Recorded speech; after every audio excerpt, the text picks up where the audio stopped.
o'clock in the Oval Office, we're going to have a signing with Rwanda and the Congo. So I'm a little out of my league, and not only that, we're getting for the United States a lot of the mineral rights from the Congo. For the past few weeks, the Trump administration has been negotiating a deal that would give the US preferential access to mineral deposits in exchange for some sort of American military assistance. Nope, we're not talking about the much-touted Ukraine-US mineral deals. Rather, we're talking about the deal that Trump is apparently negotiating with the Democratic Republic of the Congo. Imagine a single announcement that could shake the tech world and send shockwaves through the United States economy. Congo, home to some of the world's most valuable rare earth minerals, has just blocked a major U.S. company from accessing its resources. This isn't just about mining, it's about control, power, and who really benefits from Africa's wealth. Billions of dollars are on the line, thousands of jobs in the U.S. could be affected, and yet Africa is finally taking a stand to protect what's rightfully theirs. What does this mean for global tech, for the U.S., and for Africa's future? Stay tuned, because what happens next could change everything. Congo has just made a move that the world did not see coming. In a bold and unprecedented decision, the country has blocked a major U.S. company from accessing its rare earth minerals. This is not just a local policy decision, it is a geopolitical earthquake, shaking global markets, challenging U.S. corporate dominance, and sending a clear message: Africa will no longer be exploited. For decades, foreign companies have treated African resources as if they were free for the taking. Congo's rare earth minerals, essential for everything from smartphones to electric vehicles and advanced military technology, have fueled the growth of companies and economies far beyond Africa, often leaving the country itself with little to show. But now, Congo is changing the narrative by taking control of its resources. The country is signaling that its wealth belongs first to its people, first to Africa. Rare earth minerals are not just any resource. They are the backbone of the modern tech world. Without them, your smartphone, laptop, electric car, and even military drones would grind to a halt. The US, China, and other major powers have fought silently for years to secure stable access to these minerals, often overlooking the countries that actually produce them. Congo holds some of the largest deposits of these vital minerals on the planet. Yet despite this abundance, decades of mismanagement, corruption, and exploitation have left the nation struggling to benefit from its own resources. For the first time in decades, Congo is putting its citizens first and sending a strong message. To the United States, your access is no longer guaranteed. The impact of this decision is enormous. Economists estimate that the blocked U.S. company stands to lose billions of dollars in revenue. Some reports suggest up to $5 billion could be at stake. But the financial consequences extend beyond corporate balance sheets. Thousands of American jobs, particularly in tech and manufacturing, sectors that depend on rare earth minerals, could be at risk. Factories that rely on components made from these minerals might have to slow down production, delay product launches, or even shut down entirely. This decision, while defensive for Congo, is an aggressive statement to the U.S. Africa is finally prioritizing its own interests over foreign profit. But what led to this decision?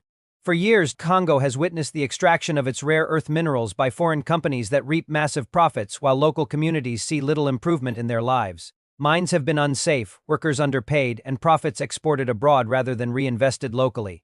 Meanwhile, governments overseas have turned a blind eye, prioritizing access to these resources over ethical practices or equitable partnerships. In response, Congo's leadership began to consider policies that would ensure their natural wealth actually benefits the nation.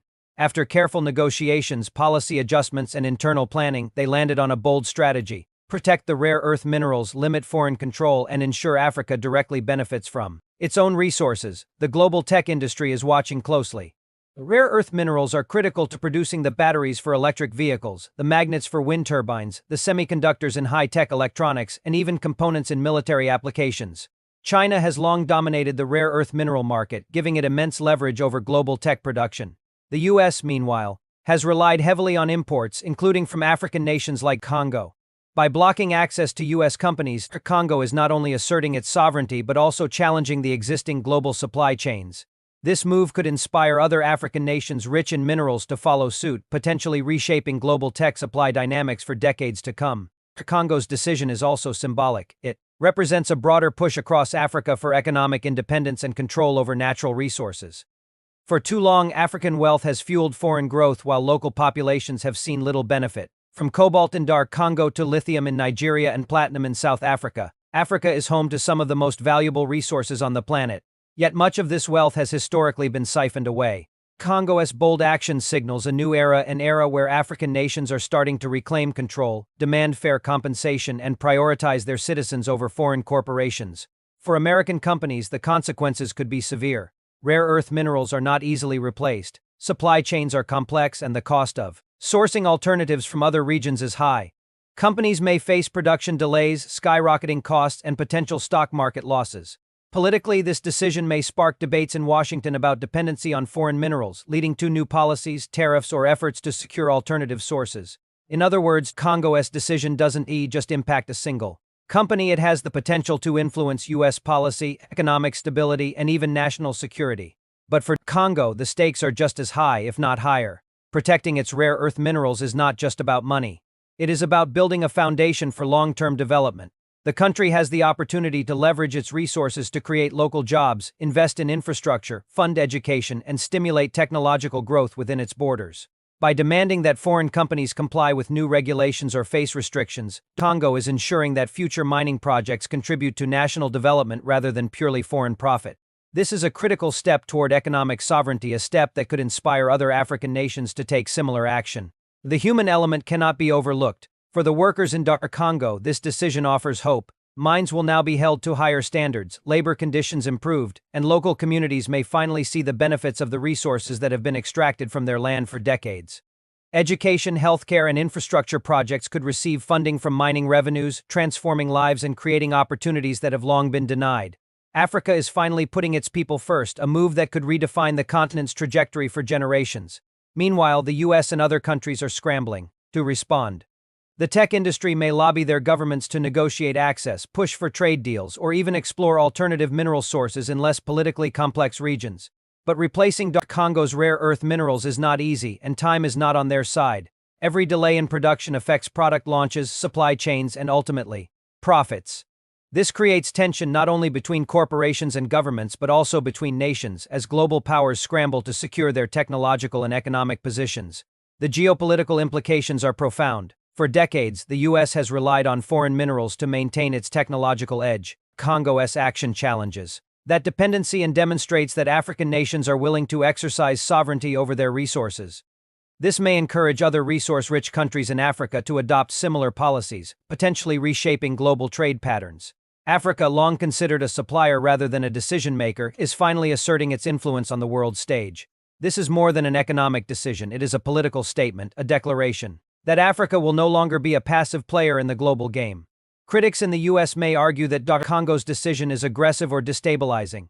They may warn of economic fallout, job losses, or disruption to the tech industry. But from Africa's perspective, this is overdue justice. For decades, the continent's wealth has fueled foreign growth while local populations endured poverty, corruption, and inequality. By blocking access, Congo is not attacking anyone, it is demanding fairness, accountability, and control over its own destiny. This is a message that resonates not only across Africa but around the world. Sovereignty and economic justice cannot be ignored. The timing of this decision is also critical. Global demand for rare earth minerals is skyrocketing due to the rapid growth of electric vehicles, renewable energy, and consumer electronics.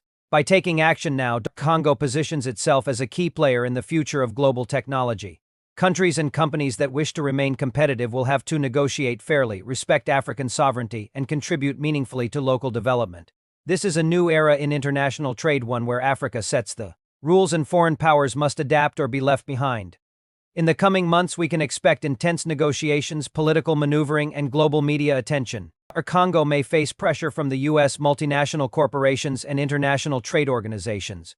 But the country has set a precedent that is hard to ignore. By putting its people first, protecting its resources, and asserting control, Congo is sending a clear message. Africa will no longer be a bystander in its own wealth. This bold stance could redefine Africa's role in the global economy for decades to come. The implications for ordinary Africans are profound. For too long, communities near mines have suffered from environmental damage, poor labor conditions, and economic exclusion. Revenues that could have funded schools, hospitals, roads, and local businesses often left the continent entirely. By taking control of its rare earth minerals, Congo has the chance to transform these communities, improve living standards, and create sustainable economic growth. This is not just about minerals, it's about dignity, justice, and a future where Africa's people finally benefit from their own wealth. Meanwhile, the U.S. faces a difficult choice. Will it respect DR Congo's sovereignty, negotiate in good faith, and adapt to a new reality? Or will it try to pressure the country, risking diplomatic tension and global scrutiny? The decisions made in the coming weeks and months will shape U.S.-Africa relations for years to come. For American corporations, there is no easy solution. Supply chains must adapt, production plans must change, and strategies for securing rare earth minerals must be reconsidered. The era of taking Africa's resources for granted is over. The ripple effects extend even further. Other countries rich in minerals may follow DR Congo's lead, creating a chain reaction that could fundamentally alter global tech production, energy infrastructure, and military supply chains. The days of relying solely on foreign control over African minerals are ending. Africa is stepping onto the world stage as a decisive player, using its wealth to influence global markets and political decisions. This is the kind of bold, transformative move that changes history. In the end, DR Congo's decision is about more than money or minerals. It is about sovereignty, justice, and the future of Africa. For decades, African resources have enriched the world while leaving the continent behind. Now that balance is shifting. DR Congo has shown that Africa can demand respect, protect its wealth, and secure a brighter future for its people. The world may have underestimated Africa before, but now the message is loud and clear. Africa is taking control of its destiny, and no one, neither the US nor any foreign corporation, can ignore it. This bold stance marks a turning point in the global conversation about resources, fairness, and power. DR Congo has set an example, proving that African nations are no longer willing to play second fiddle in global trade. The US and other powers must adapt to this new reality, respecting Africa's right to control its resources while finding ways to cooperate fairly and ethically. The outcome of this decision will be watched closely by governments, corporations, and citizens around the world, as it signals a major shift in the balance of power in the 21st century. As the story unfolds, one thing is certain. DR Congo's decision to block a US company from its rare earth minerals is not just a headline, it is a movement. It represents a new chapter for Africa, one where sovereignty, fairness, and national pride take center stage. The world is watching, the stakes are high, and the impact will be felt across continents. For Africa, this is more than a policy decision. It is a declaration that the continent will no longer be a bystander in its own wealth. The era of exploitation is ending, and a new era of empowerment is beginning.